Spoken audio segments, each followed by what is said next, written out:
देखो रिस्पेक्ट सबको चाहिए होती है, हमें भी चाहिए, आपको भी चाहिए, सबको सबको चाहिए।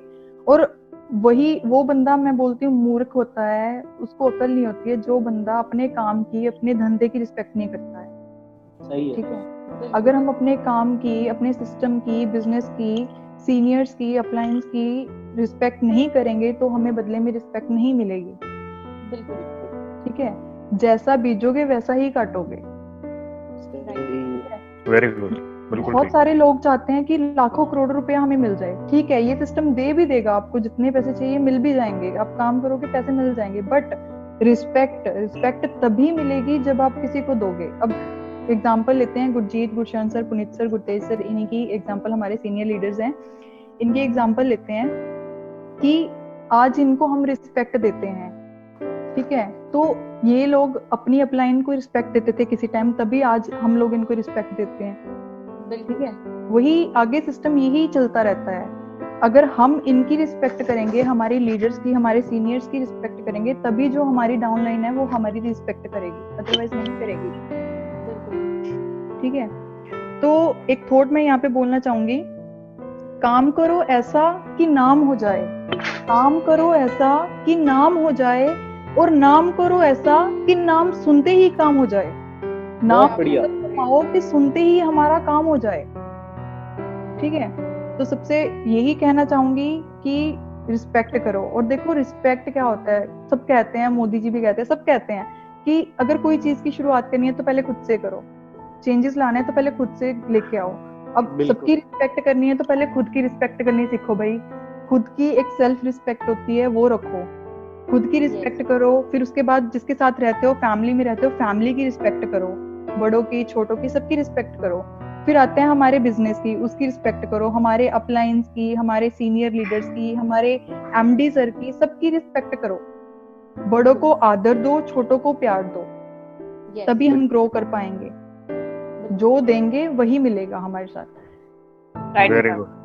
तो अभी इस पे मैं एक छोटी सी स्टोरी बता रही हूँ कि एक बार क्या होता है, एक गुरु चेला होते हैं, वो दोनों ना इकट्ठे कहीं दूर एक छोटी सी कुटिया में रहते हैं। उनकी कुटिया थोड़ी सी पुरानी हो रखी होती है, छोटी सी, उसमें रहते हैं। तो क्या होता है, एक बार ना बारिश होने वाली होती है और गुरुजी बोलते हैं कि अपने चेले को बोलते हैं कि तू ऐसे कर, जंगल में चला जा और तू लकड़ियां काट के ले आ, हमारे लिए काम आएंगी।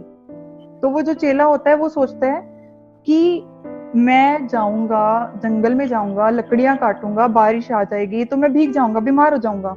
तो वो क्या करता है, वो गुरुजी को बोलता है कि गुरुजी, मैं आपका निरादर नहीं कर सकता, मैं ऐसे नहीं जा सकता, आप ऐसे मेरे साथ मेरे सामने बैठे हो, तो मैं ऐसे आपके सामने आपको पीठ दिखा के कैसे जा सकता हूँ, मैं तो नहीं जाऊंगा, मैं तो आपको छोड़ के नहीं जाऊंगा। तो गुरुजी बोलते हैं कि चलो ठीक है भाई, मैं ही चला जाता हूँ, मैं ही ले आता हूँ। तो गुरुजी चले जाते हैं, जंगल से लकड़ियां काटते हैं, जंगल से लकड़ियां काट के जब वापस आते हैं तो बारिश हो रही होती है, बहुत तेज आंधी तूफान आ रहा होता है, बारिश हो रही होती है, भीग जाते हैं वो। तो जब वो वापस आते हैं कुटिया में, वो देखते हैं कि छत से ना पानी टपक रहा होता है। पुरानी छत होती है, पुरानी कुटिया होती है छोटी सी, तो उसमें पानी टपक रहा होता है। तो वो आके चेले को बोलते हैं कि चलो लकड़ियां तो मैं ले आया, तो तू अब ऐसा कर कि छत पे जाओ और उस पे ना छत पे मिट्टी डाल दे ताकि पानी टपकना बंद हो जाए। तो अब चेला फिर सोचता है कि अगर मैं छत पे जाऊंगा, मैं भीग जाऊंगा बारिश में, मैं बीमार हो जाऊंगा। तो वो फिर से दोबारा से बोलता है गुरुजी को, कहता है कि अगर मैं छत पे जाऊंगा तो मुझे अच्छा नहीं लग रहा, क्योंकि आप नीचे हो, मैं छत पे जाऊंगा, मैं आपके सर पे पैर रख के कैसे खड़ा हो सकता हूँ। नहीं नहीं गुरुजी, का निरादर नहीं करूंगा, मैं नहीं जाऊंगा। तो वो ऐसे बोलते, तो गुरुजी कहते हैं कि चलो कोई बात नहीं, मैं कर देता हूँ। तो गुरुजी चले जाते हैं और जाके फिर छत पे मिट्टी वगैरह डाल देते हैं, गुरुजी नीचे आ जाते हैं। फिर वो देखते हैं, वो सोचते हैं, गुरुजी कहते हैं कि इसको पहले ही 2 काम बोल चुका हूँ, इसने किया तो है नहीं, तीसरा क्या कर देगा, चलो मैं ही कर लेता हूँ। तीसरा काम होता है खाना बनाने का।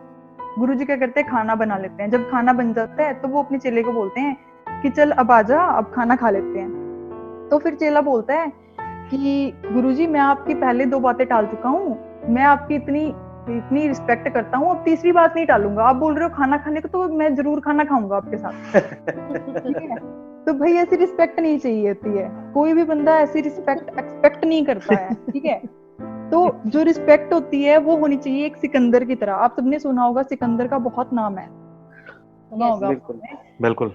उसकी तरह रिस्पेक्ट करनी आनी चाहिए हमें। उनके जो गुरुजी थे, एक बार क्या होता है, वो अपने सिकंदर जी अपने गुरुजी के साथ जा रहे होते हैं और रास्ते में एक नाला आ जाता है, बड़ा बड़ा सा नाला होता है। तो वो आ जाता है। तो वो कहता है, चेला जो सिकंदर होता है वो बोलता है अपने गुरुजी को, कहता है कि पहले मैं इसको पार करता हूँ। तो गुरुजी को बोलता है कि नहीं नहीं पहले मैं पार करूंगा। फिर चेला बोलता है नहीं नहीं मैं पार करूंगा। फिर गुरुजी बोलते हैं नहीं नहीं मैं पार करूंगा। तो इतने में क्या होता है, वो चेला छलांग लगा देता है, वो पार कर लेता है। तो गुरुजी फिर उसके पीछे पार कर लेते हैं। फिर ना गुरुजी उससे नाराज हो जाते हैं, उससे बात नहीं करते हैं। तो वो जो सिकंदर होता है वो देखता है कि गुरुजी तो बात ही नहीं कर रहे हैं मेरे से, तो वो रोने लग जाता है उनके सामने जाके, कहता है कि गुरुजी मैंने क्या गलती कर दी, आप तो मेरे से रूठ ही गए हो, आप तो मेरे से बात ही नहीं कर रहे हो, ऐसा क्यों। तो वो बोलते हैं, कहते गुरुजी कहते तूने मेरा निरादर किया, तूने मेरी बात नहीं मानी, तो मेरा गुस्सा होना बनता है। तो वो जो सिकंदर होता है वो बोलता है, कहता गुरुजी अगर आप पहले कूदते ना तो ये रिस्की था, तो मुझे डर था कि कहीं कुछ हो ना जाए आपको। तो गुरुजी बोलते हैं अगर तेरे लिए रिस्की था, मेरे लिए रिस्की था, तो तेरे लिए भी तो रिस्की था ना वो, तो तूने क्यों किया पहले ये काम। तो वो जो सिकंदर होता है उस टाइम पे ये बोलता है कि गुरुजी मेरे जैसे तो आप 36 पैदा कर लोगे, बट मैं आपके जैसा गुरु कहाँ से लेके आऊंगा, ये बोलता है उसको। बहुत बढ़िया। गुरुजी क्या बात। तो देखो ऐसी रिस्पेक्ट होनी चाहिए कि अपने गुरु की रिस्पेक्ट करो, गुरु तो गुरु ही होता है, ठीक है। अगर हम उनकी रिस्पेक्ट करेंगे तो वो हमें कुछ ना कुछ सिखाएंगे, और तभी हमारी डाउनलाइन हमारी रिस्पेक्ट करेगी। Yes ma'am.